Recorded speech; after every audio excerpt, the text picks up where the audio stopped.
Oh, Dr. Phil, are you this naive? This is embarrassing. To destroy a nation or group by destroying their political institutions, their social institutions, their way of life. And this is what Israel has been doing to us. Dr. Phil, you are losing a lot of credibility right now. Dude, you should have just stayed out of this conflict. This is really bad. Palestinian people have been facing a genocide since the establishment of the State of Israel in 1948. Dr. Phil, the so-called TV personality, was completely destroyed when Nerdeen Kiswani dismantled his false claims about Israel on live television. After years of manipulated narratives, who would have thought the truth would finally break through? She didn't just silence him, she left him utterly speechless, unable to recover. Do you believe Why that not? October 7th was resistance, or do you believe it was an attack? The debate between Dr. Phil and Nerdeen Kiswani hit a boiling point when the topic of October 7th was brought up. Dr. Phil, in his typical style, asked a simple yet loaded question. Were the events of that day an attack or resistance? The way he phrased it was no accident. He was clearly trying to paint the Palestinians as the aggressors, while somehow justifying Israel's actions. It was like trying to play the blame the victim card, and Nerdeen wasn't having any of it. You've used your platform to spread debunked claims like beheaded Israeli babies, infants burned alive in their cribs, lies that were weaponized to justify the destruction of Gaza. She immediately flipped the narrative, calling out Dr. Phil's weak framing and making it clear the events of October 7th were a desperate act of resistance, not some random, unwarranted attack. They control everything, the water, the food, the electricity, everything that goes in and out, the money, everything that goes in and out of Gaza. They have stripped them of their dignity and their autonomy. For Nerdeen, the root of the violence was crystal clear: the decades-long siege Israel has imposed on Gaza. She didn't hold back, laying it all out. Israel controls nearly every aspect of life in Gaza: food, water, electricity, all while keeping the population trapped like animals in a cage. The people of Gaza don't even have the luxury of basic necessities. That desperation, it fueled the resistance on October 7th. So, if anyone's surprised by what happened, maybe they should take a hard look at the reality Israel has created. Are you saying that Israel is committing genocide in Gaza? Is that what you're saying? The conversation took a darker turn when Dr. Phil shifted to the topic of genocide. He tried to defend Israel's actions in Gaza, denying that Israel was committing genocide. But Nerdeen wasn't having any of that. She shot back immediately, making it clear your very existence through relentless, systemic violence and occupation and Israel's actions, that's exactly what's happening. Yes, I'm saying that. And according to the Seriously. Raphael Lemkin Institute for Genocide, Raphael Lemkin is the person who coined the term genocide, was also Jewish. Nerdeen pointed out that the theft of Palestinian land, the destruction of cultural landmarks, the forced displacement of millions, these aren't just isolated incidents. No, these are part of a bigger, ongoing campaign to erase the very identity of the Palestinian people. It's not some random act of violence. It's a deliberate, calculated effort to wipe them off the map. And Nerdeen wasn't going to let Dr. Phil ignore that reality. I would go as far to say that it hasn't just been a genocide for the last 18 months. Palestinian people have been facing a genocide since the establishment of the State of Israel in 1948. Nerdeen also made it crystal clear that genocide didn't just start a few months ago. Since 1948, Palestinians have been living through ethnic cleansing, forced displacement, and a slow, grinding erosion of their rights. This isn't some recent flare-up. It's been happening for generations.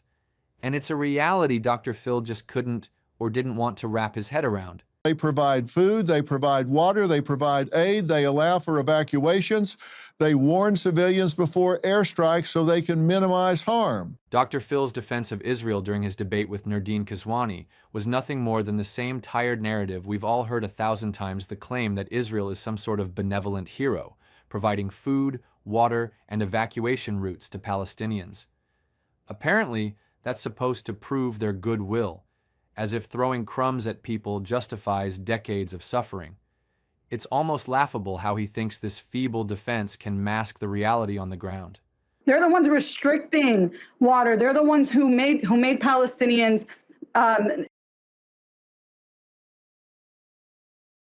Further, she continues with,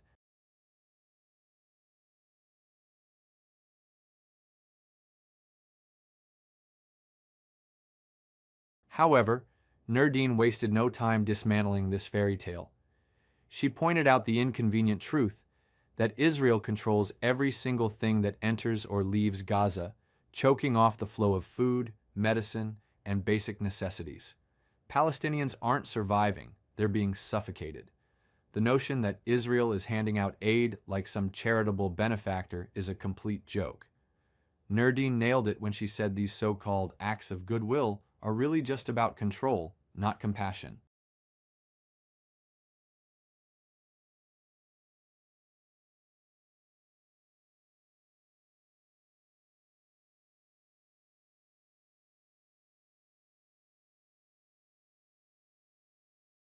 One of the most stubborn myths, Dr. Phil clung to the idea that Israel somehow warns civilians before airstrikes, as if that magically softens the devastating blow of bombings.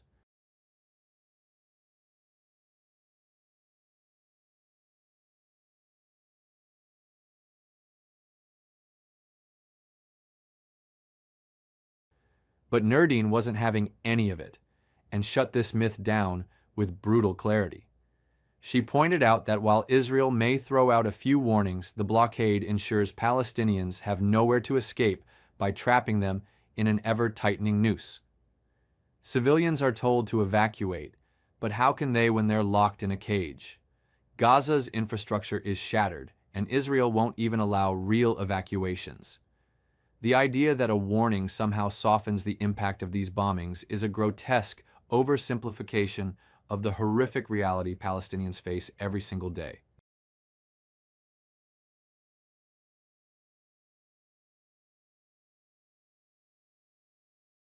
As the conversation shifted, Dr. Phil trotted out the tired old argument that Hamas uses human shields because, of course, it's always the civilians' fault when things go wrong. It's almost laughable how easily Dr. Phil bought into this narrative, using it to justify the violence, all while overlooking the true victims of those trapped in a war they never chose.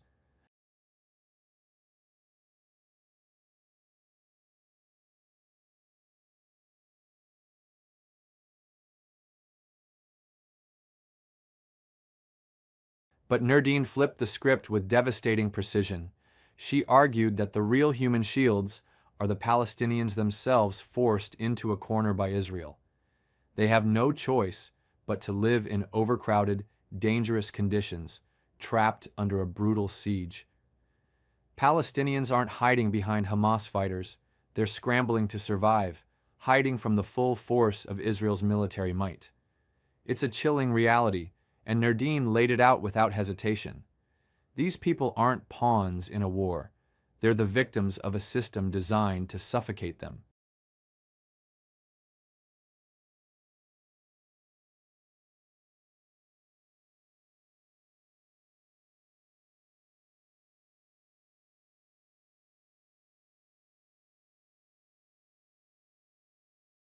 Dr. Phil's argument that Gaza's population growth somehow disproves genocide was a jaw-dropping moment in his debate with Nerdeen Kiswani. The logic here is laughable. Just because a population is growing doesn't mean it's not being suffocated, oppressed, and subjected to relentless violence.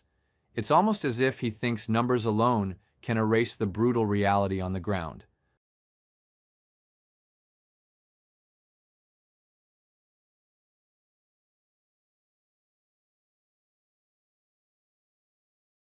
Like, seriously? How someone can come up with such an illogical reason? The population growth in Gaza isn't due to natural factors like increased birth rates. Instead, it's a direct result of forced migration, with Palestinians being pushed into Gaza from other parts of Palestine.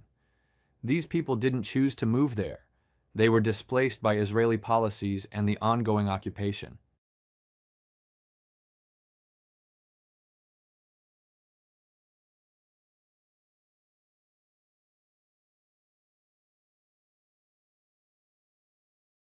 Nerdeen didn't miss a beat and hit him with the cold, hard truth. Population growth doesn't equal well-being. It's the result of a brutal, systematic process of displacement, destruction, and repression. The rise in numbers isn't a sign of progress. It's a testament to Israel's long-term strategy of packing Palestinians into an overcrowded, suffocating space, making them easier to control.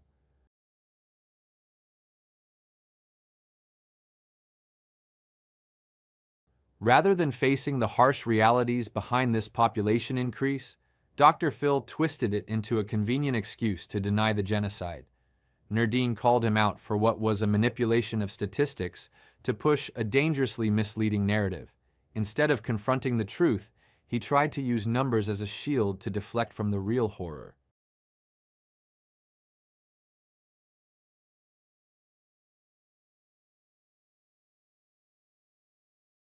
As the debate dragged on, Dr. Phil stubbornly clung to his belief in the two-state solution, repeating the tired claim that Israel has made countless offers to establish peace, only for Palestinians to reject them.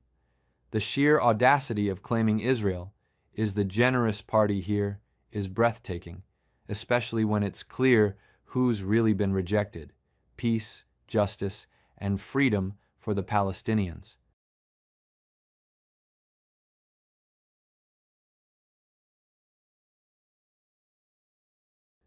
But Nerdeen wasn't buying into the two-state fairy tale. She laid out her vision for a one-state solution, one where Palestinians and Jews could live as equals without the toxic need for ethnic or religious supremacy. For her, the two-state solution was a farce.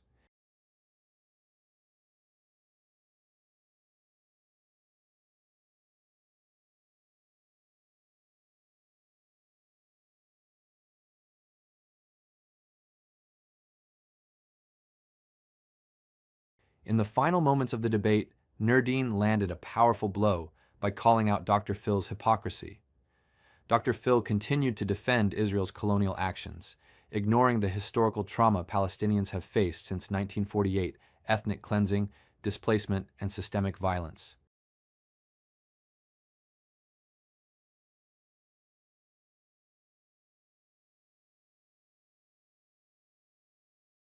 In her call to action, Nerdeen urged the audience to stand for Palestinian self-determination and justice. She called on them to reject the distorted media narratives that perpetuate the occupation and oppression of the Palestinian people. The truth, she emphasized, is clear, and it's time for the world to listen. So guys, who do you think is on the right side? Let us know in the comments section.